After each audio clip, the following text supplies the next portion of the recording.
ወንጌል ዘር ካላስቀየረ ወንጌል በኢየሱስ ክርስቶስም እንድንጠመቅና በመንፈስ ቅዱስ እንድንሞላ ቅድስናችንን ጠብቀን እንድንኖር ካላደረገ ወንጌል አይደለም። ምክንያቱም ወንጌል የተዋረደ ስጋችንን ክቡር በሆነው በክርስቶስ ስጋ መቀየር ነው።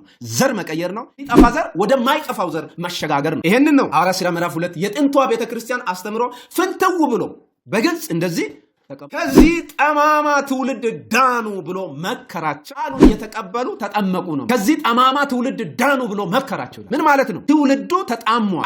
የአዳም ዘር በሙሉ ተጣሟል ስለሆነ ይሄንን የሚቀይር አንድ አዲስ ትውልድ የሰውን ትውልድ በሙሉ የሚቀይር ወደ አምላካዊ ትውልድ የሚያስገባ አዲስ ዘር ስለመጣ ጠማማ ትውልድ ዳኑ ብሎ የመከራቸውን ምክር ሰምተው 3000 ነፍሳት ንስሐ ገብተው ለኃጢአታቸው ስርየት በኢየሱስ ክርስቶስ ስም ተጠምቀው በመንፈስ ቅዱስ በመሞላት ዘራቸውን ቀየሩ፣ ከጠማማው ትውልድ ዳኑ። ይሄንን ነው የሚነግረው። ሥራ ምዕራፍ 2 ላይ ጴጥሮስ የሰበከው የተስፋ ቃል ዘር የሚያስቀይር የተስፋ ቃል ኢየሱስ ከሞት ከተነሳ በኋላ የመጨረሻ ግሩን ሲናገር ምን መስበክ እንዳለባቸው በጥንቃቄ ነው የነገራቸው። በስሙ ንስሐ እና የኃጢአት ስርየት ከየት ጀምሮ?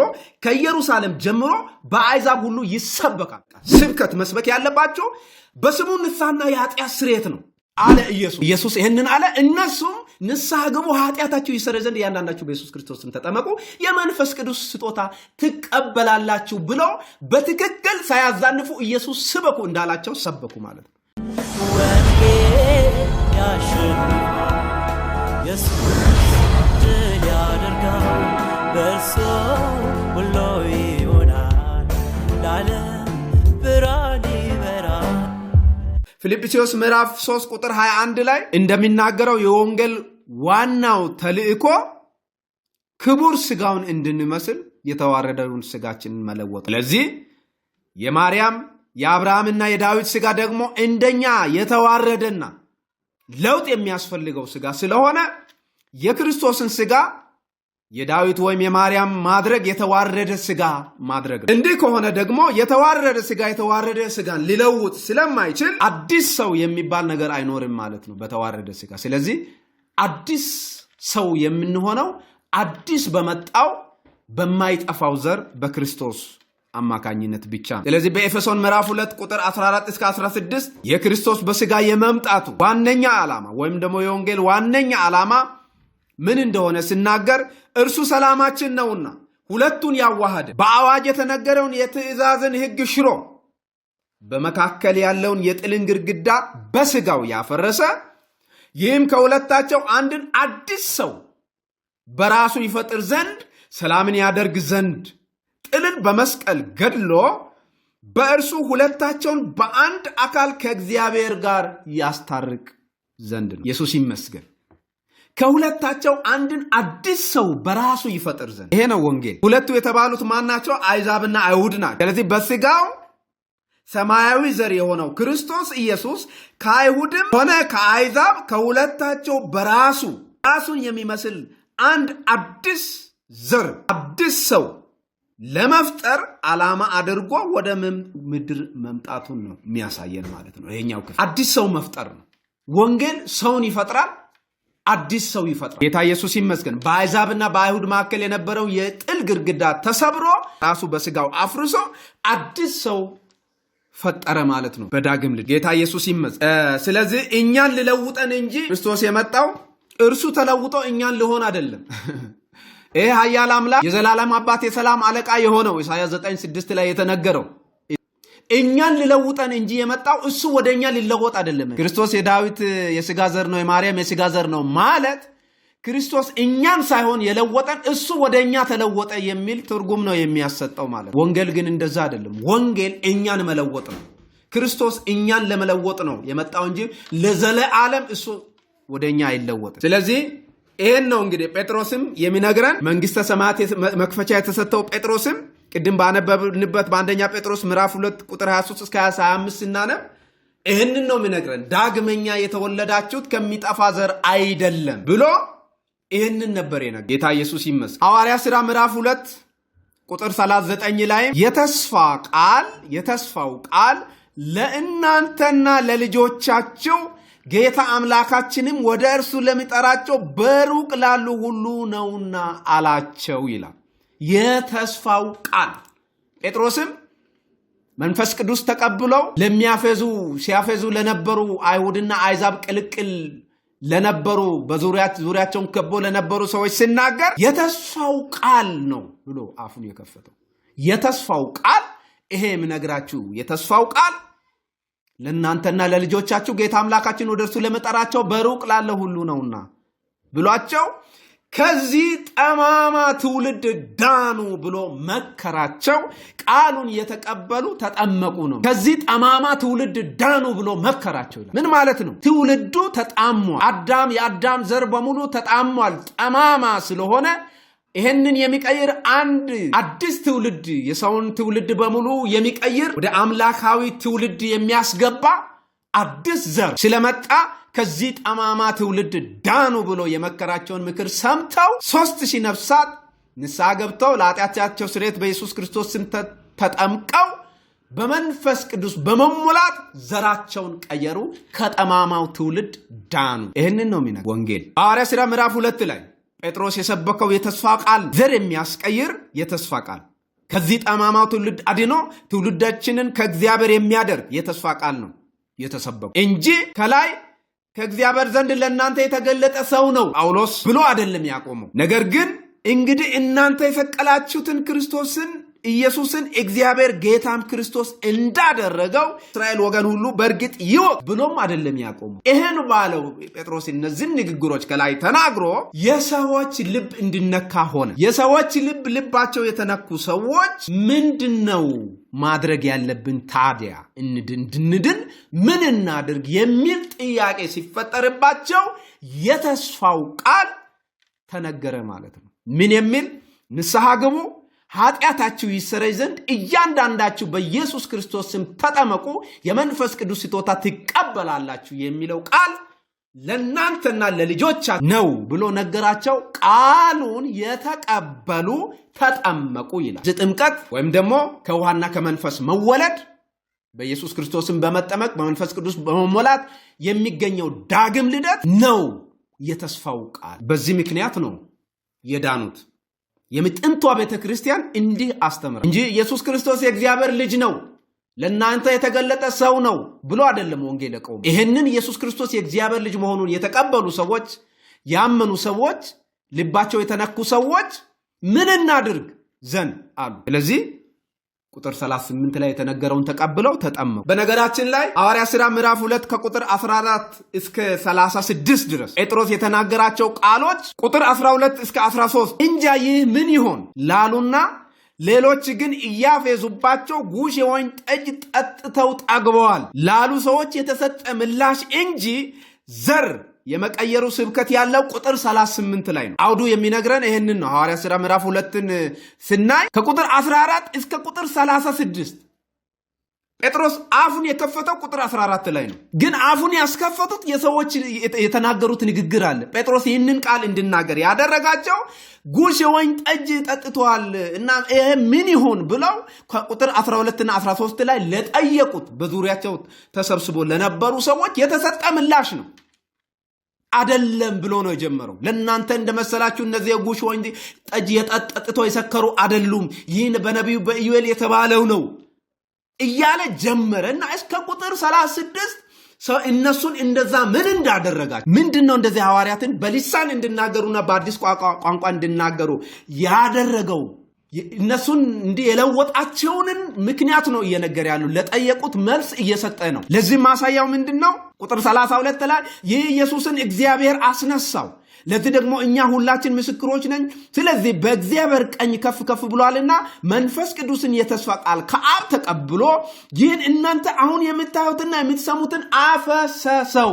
ይሲ ስለዚህ ጳውሎስ ምላሽ የሰጠው ይሄ አሁን እናንተ የምትሰሙትና የምታዩት እኛን እንዲህ የሚያደርገንን ያፈሰሰው ያ እናንተ ሰቅላችሁ የገደላችሁት ኢየሱስ ክርስቶስ ነው ብሎ ቁጥር 12 እና 13 ላይ ለተጠየቀው ምላሽ ነው መልስ የሰጠው እንጂ የወንጌል ስብከት ዋናው እሱ አይደለም። ወንጌል ዘር ካላስቀየረ፣ ወንጌል በኢየሱስ ክርስቶስም እንድንጠመቅና በመንፈስ ቅዱስ እንድንሞላ ከዚያም አልፎ ተርፎ ቅድስናችንን ጠብቀን እንድንኖር ካላደረገ ወንጌል አይደለም። ምክንያቱም ወንጌል የተዋረደ ስጋችንን ክቡር በሆነው በክርስቶስ ሥጋ መቀየር ነው። ዘር መቀየር ነው። ከሚጠፋ ዘር ወደማይጠፋው ዘር መሸጋገር ነው። ይሄንን ነው ሐዋርያት ሥራ ምዕራፍ 2 የጥንቷ ቤተክርስቲያን አስተምሮ ፍንትው ብሎ በግልጽ እንደዚህ ተቀምጧል። ይሄንን አውድ ምንድነው የሚለውን ነገር የሚያክሰው ሊገባው የሚችለው ነገር ነው እኔ አሁን የምናገረው። ስለዚህ የወንጌል ዋናው ስብከት የተስፋው ቃል ነው። የተስፋው ቃል ደግሞ የማይጠፋው ዘር ክርስቶስ ነው። የማይጠፋው ዘር ክርስቶስ ደግሞ ክርስቶስ የእግዚአብሔር ልጅ ነው በማለት ብቻ ሳይሆን የሚመጣው ክርስቶስ የእግዚአብሔር ልጅ መሆኑን አምነው ክርስቶስ አምላክ መሆኑን አምነው በክርስቶስ ስም ለኃጢአታቸው ስርየት ሲተጠምቀው በመንፈስ ቅዱስ ሲሞሉ ነው ዘር የሚቀየር። ይህንን ነው ወንጌል የሚነግረን። ስለዚህ ጌታችን ኢየሱስ ክርስቶስ ከሞት ከተነሳ በኋላ በምድር በቆየበት በ40 ቀን ውስጥ ለሐዋርያቱ ኢየሩሳሌም ላይ ስብከት ሲጀምሩ የስብከታቸው ዋና ርዕስ ምን መሆን እንዳለበት አስጠንቅቆ ኢየሱስ ተናግሯል። ከሞት ከተነሳ በኋላ በቆየባቸው በ40 ቀናት ውስጥ ለዚህም ምንድነው ስንል ያንን ቃል የሚነግረን ሐዋርያው ሉቃስ ወንጌል ምዕራፍ 24 ቁጥር 45 እስከ 49 ያለውን ቃል ስናነብ ይነግረናል። ክርስቶስ መከራ ይቀበላል፣ በሶስተኛው ቀን ከሙታን ይነሳል። ቁጥር 47 ላይ በስሙም ንስሐና የኃጢአት ስርየት ከኢየሩሳሌም ጀምሮ በአሕዛብ ሁሉ ይሰበካል የሚል ትእዛዝ ነው የሰጣቸው። ስለዚህ ኢየሱስ ከሞት ከተነሳ በኋላ የመጨረሻ ንግግሩን ሲናገር ምን መስበክ እንዳለባቸው በጥንቃቄ ነው የነገራቸው። በስሙ ንስሐ እና የኃጢአት ስርየት ከየት ጀምሮ? ከኢየሩሳሌም ጀምሮ በአሕዛብ ሁሉ ይሰበካል። በቃ ስብከት መስበክ ያለባቸው በስሙ ንስሐና የኃጢአት ስርየት ነው አለ ኢየሱስ ይህንን አለ። እነሱም ንስሐ ግቡ፣ ኃጢአታችሁ ይሰረይ ዘንድ እያንዳንዳችሁ በኢየሱስ ክርስቶስም ተጠመቁ፣ የመንፈስ ቅዱስ ስጦታ ትቀበላላችሁ ብሎ በትክክል ሳያዛንፉ ኢየሱስ ስበኩ እንዳላቸው ሰበኩ ማለት ነው። ይሄ ነው የአዲስ ኪዳን ወንጌል። ይሄ ነው የወንጌል የመዳን ቃል። ይሄ ነው የሚያድነው የወንጌል ቃል። ስለዚህ ኢየሱስ ስበክ ያላለውን ዛሬ የሚሰብኩ ሰዎችን ለገሃነም እያጩ ነው። ወንጌል ስለ ኑሮ መስበክ አይደለም። ወንጌል ስለ ብልጽግና መስበክ አይደለም። ወንጌል ነፍሳችንን ያበለጽጋል። ወንጌል ዘራችንን ይቀይርና ሐሴት ውስጥ ይከተናል፣ ደስታ ውስጥ ይከተናል፣ ሰላም ይሰጠናል። ስለዚህ ይህንን ሰላም ማግኘት የሚፈልግ ማንም ኤርምያስ 6:16 ላይ እንደተጻፈው በመንገድ ላይ ቆሙ፣ ተመልከቱ፣ የቀደመችውን መንገድ ጠይቁ፣ መልካሚቱ መንገድ ወዴት እንደሆነች ይወቁ፣ በእርሷ ላይ ሂዱ፣ ለነፍሳችሁ እረፍት ታገኛላችሁ። ዛሬ ዓለም በሙሉ እረፍት አጥቷል። ገንዘብ አለው፣ ጥሩ ቤት አለው፣ መኪና አለው፣ እረፍት ነው ያጣው። እረፍት የሚሰጠው ደግሞ ሰው ከማይጠፋው ዘር በጌታ በኢየሱስ ክርስቶስ ስም ተጠምቆ በመንፈስ ቅዱስ ሲሞላና ዘሩን ሲቀይር ሰላም ያገኛል። ስለዚህ የቀደመችውን መንገድ ጠይቁ፣ መልካሚቱ መንገድ ወዴት እንደሆነች ይወቁ፣ በእርሷ ላይ ሂዱ ዘንድ ለነፍሳችሁ እረፍት ታገኛላችሁ። አለበለዚያ እንደተቅበዘበዘ መኖር እንጂ ሰው ለነፍሱ እረፍት አያገኝም ማለት። ይሄ ነው የአዲስ ኪዳን አስተምህሮ። ሐዋርያት ሥራ ምዕራፍ 4 ቁጥር 12 መዳን በሌላ በማንም የለም፣ እንድንበት ዘንድ የሚገባን ለሰዎች የተሰጠ ስም ከሰማይ በታች ሌላ የለም። ሐዋርያት ሥራ ምዕራፍ 8 ቁጥር 12 ላይ ነገር ግን ስለ እግዚአብሔር መንግስትና ስለ ኢየሱስ ክርስቶስ ስም እየሰበከላቸው ፊልጶስን ባመኑት ጊዜ ወንዶችም ሴቶችም ተጠመቁ። ቁጥር 14-18 የእግዚአብሔርን ቃል የተቀበሉ ሰዎች በኢየሱስ ስም እንደተጠመቁና በመንፈስ ቅዱስ ያልተሞሉ እንዲሞሉ ጴጥሮስና ዮሐንስ ሲጸልዩ የነበሩ ሰው ዳግም ተወለደ የሚባለው በኢየሱስ ክርስቶስ ስም በመጠመቅና በመንፈስ ቅዱስ በመሞላት መሆኑን የሚያጸና ተግባር ነው የፈጸሙት ማለት ነው። ሐዋርያት ሥራ ምዕራፍ 8 ቁጥር 12 ጀምሮ እስከ 16 ወደ ታች ስናነብ ጥምቀት የኢየሱስ ስም ጥምቀትና የመንፈስ ቅዱስ ሙላት ሰው ከውሃና ከመንፈስ ካልተወለደ በቀር ወደ እግዚአብሔር መንግስት ሊገባ አይችልም ብሎ ኢየሱስ ክርስቶስ በዮሐንስ ወንጌል ምዕራፍ 3 ቁጥር 5 ላይ በተናገረው መሰረት ከውሃና ከመንፈስ በኢየሱስ ክርስቶስን በመጠመቅና በመንፈስ ቅዱስ በመሞላት ዳግም ሲወለድ የማይጠፋ ዘር ይሆናል ማለት ነው። ሰው ይሄን ነው ወንጌል የሚነግረን። ሐዋርያት ሥራ ምዕራፍ 8 ቁጥር 35 እስከ 38 ላይም ስናነብ ለኢትዮጵያዊ ጃንደረባ ፊልጶስ አፉን ከፈተ። ከዚህ መጽሐፍ ጀምሮ ከኢሳይያስ ጀምሮ ማለት ነው የሚያነበው ኢሳይያስን 53 ነበር። ከዚህ መጽሐፍ ጀምሮ ስለ ኢየሱስ ወንጌልን ሰበከለት ይላል። ከዛ ሲሄዱ ወደ ውሃ ደረሱ ይላል። ከዛ እነሆ እንዳልጠመቅ ውሃ የሚከለክለኝ ምንድነው ስለ ኢየሱስ ክርስቶስ የእግዚአብሔር ልጅ እንደሆነ አምናለሁ አለ። ከዛ በኋላ አጠመቀው። ስለዚህ ወንጌል በኢየሱስ ክርስቶስ ስም ሰዎችን በማጥመቅ በመንፈስ ቅዱስ እንዲሞሉ በማድረግ ዘር መቀየር ነው። በኢየሱስ ስም ሰው ሳይጠመቅ እና በመንፈስ ቅዱስ ሳይሞላ ዘር አይቀይርም፣ ወንጌልን አላገኘም። ለዚህ ነው ሐዋርያቶች አንድም ስፍራ በሌላ ስም ያላጠመቁት ተጠንቅቀው በኢየሱስ ክርስቶስ ስም ያጠመቁትና እንዲያጠምቁ እኛን የሚያዘዙት ራሳቸውም የፈጸሙት ማለት። እዚህ ክፍል ላይ የፊልጶስ ስብከት በዝርዝር ባይጻፍም ኢየሱስ በሉቃስ 24:47 ላይ ክርስቶስ መከራ ይቀበላል፣ በስሙ ንስሐና የኃጢአት ስርየት ኢየሩሳሌም ጀምሮ በአሕዛብ ሁሉ ይሰበካል ተብሎ በተነገረው ቃል መሰረት ከዚያ ውጪ የሆነ ስብከት እንደማይሰብክ የታወቀ ነው። እንደውም ቁጥር 12 ላይ በኢየሱስ ስም አጥምቋቸዋል ፊልጶስ። ከዛ በኋላ ቁጥር 35 ላይ ነው ኢትዮጵያዊ ጃንደረባ ጋር እንዲገናኝ መንፈስ ቅዱስ ያዘዘው። ሐዋርያ ሥራ ምዕራፍ 9 ከቁጥር 1 እስከ 18 ስናነብ ሳኦል ወይም ደግሞ በኋላ ጳውሎስ የተባለው ኢየሱስ ከተገለጠለት በኋላ ቀጣዩና ዋናው ተግባር ዘሩን መቀየር ነበር የጳውሎስን። ቁጥር 18 ላይ ወንድሜ ሳውል ሆይ፣ አናንያ ጋር ከደረሱ በኋላ ወንድሜ ሳውል ሆይ ጌታ እርሱ በመጣበት መንገድ የታየ ኢየሱስ ነው፣ ደግሞም ታይ ዘንድና መንፈስ ቅዱስ ይሞላብህ ዘንድ ላከኝ ይላል። ወዲያውም እንደ ቅርፍት ያለ ከዓይኑ ወደቀ። ያን ጊዜም ደግሞ አየ፣ ተነስቶም ተጠመቀ።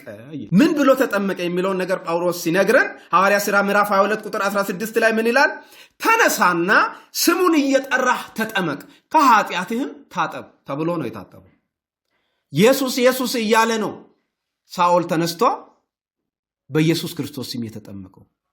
ስሙን ሲጠራ ደሙ መጥቶ ደሙ ውሃውና መንፈሱ መጥተው ግርዘት እዛው ጥልቅ ውሃ ውስጥ አከናወነው። ዘሩን ቀይሮ ጳውሎስ ተነሳ። ይኸው 14 መልእክት ጻፈልን ማለት ጌታ ኢየሱስ ይመስገን። ስለዚህ ጳውሎስም መንፈስ ቅዱስ ተሞላ፣ በኢየሱስ ክርስቶስ ስም ተጠመቀ፣ ንስሐ ገብቶ እንጂ ኢየሱስ ክርስቶስ እዛው እኮ ጌታን ተቀበል ብሎ እጅ አውጣ ብሎ ሊጨርሰው ይችል ነበር። አላደረገ። ወደ አጥማቂዎች ነው የላከው። ጣልቃ ገባ አይደለም እሱ። ስለዚህ የሐዋርያትን ወንጌል አንድ ኢየሱስ ሰጥቷል። ኢየሱስ ራሱ ጣልቃ አይገባም። ለዚህ ነው እኛ የሰማይ መልአክ እንኳን ቢሆን የተረገመ ይሁን ብሎ ማንም አይደለም በዚህ ዘመን የተነሳ የቴዎሎጂ ምሁር ቀርቶ የሰማይ መልአክ እንኳን አልቀየረም። ለዚህ ማሳያው ሐዋርያ ሥራ ምዕራፍ 10 ላይ መቶ አለቃ ቆርኔሌዎስ ቤት መልአክ ተልኮ ያ መልአክ ምንድነው ያለው? አንተና ቤተሰቦች የምትድኑበትን ነገር የሚነግራችሁ ሰው በቁርበት ባቂው በስምዖን ቤት እንግድነት ተቀምጧል። ስለዚህ እሱን አስመጣ፣ እሱ ይነግርሃል ነው፣ እኔ አልነግርህም። ነጋሪዎች እነሱ ስለነበሩ በወቅቱ እነሱን መስማት ብቻ ነው መፍትሄው። ስለዚህ ጳውሎስ ያደረገው ምንድነው ስንል መጥቶ ክርስቶስን ሰበከልን። ከቁጥር 34 እስከ 43 ያለውን ክፍል ስናነብ ስለ ክርስቶስ ከሰበከላቸው በኋላ ዘራቸው የሚቀየርበትን ቃል ቁጥር 43 ላይ ተናገር። ቁጥር 43 ላይ ምን ይላል? በእርሱ የሚያምን ሁሉ በስሙ የኃጢአቱን ስርየት እንዲቀበል ነቢያት ሁሉ ይመሰክሩለታል። በእርሱ የሚያምን ሁሉ በስሙ የኃጢአቱን ስርየት እንዲቀበል ነቢያት ሁሉ ይመሰክሩለታል አለ። ይህን ቃል ገና ስናገር ቃሉን በሰሙት ሁሉ ላይ መንፈስ ቅዱስ ወረደ ይላል። አጠመቃቸው በኢየሱስ ክርስቶስ ስም ይላል። ስለዚህ በኢየሱስ ክርስቶስ ስም መጠመቅ ፕላስ በመንፈስ ቅዱስ መሞላት ዳግም ልደትን ፈጸሙ ማለት ነው። ይሄ ነበር የቀረው። ይሄንን መጥቶ ጴጥሮስ ፈጸመ። ስለዚህ ቆርኔሌዎስ አይዛቡ ከነቤተሰቡ አይዛብ የነበረው ቆርኔሌዎስ እሱና ቤተሰቡ በኢየሱስ ስም በመጠመቅ ዳግም ተወለዱ። ጌታ ኢየሱስ ይመስገን። ይሄንን ነው ወንጌል የሚነገር። ሐዋርያ ሥራ ምዕራፍ 11 ቁጥር 13 ላይ ምን ይላል? ይሄንን ሲተነትነው ጳውሎስ አንተና የቤት ሰዎች ሁሉ የምትድኑበትን ነገር ይነግራል አለው። ማን ነው ያ? ጴጥሮስ ነው። አንተና የቤት ሰዎች ሁሉ የምትድኑበትን መንገድ። ስለዚህ መዳን ጴጥሮስ መጥቶ ነው የተናገረው። የሰውየው ሃይማኖት ያለው የሚያመልክ እግዚአብሔርን የሚፈራ መልአክ የሚላክለት ሰው ነው። ነገር ግን አልዳንም። ሰው የሚድነው ንስሐ ገብቶ በኢየሱስ ስም ተጠምቆ በመንፈስ ቅዱስ ሲሞላ ብቻ ነው መዳን አገኘ። ዘሩን ሲቀይር። ይሄ ነው የአዲስ ኪዳን የወንጌል ስብከት።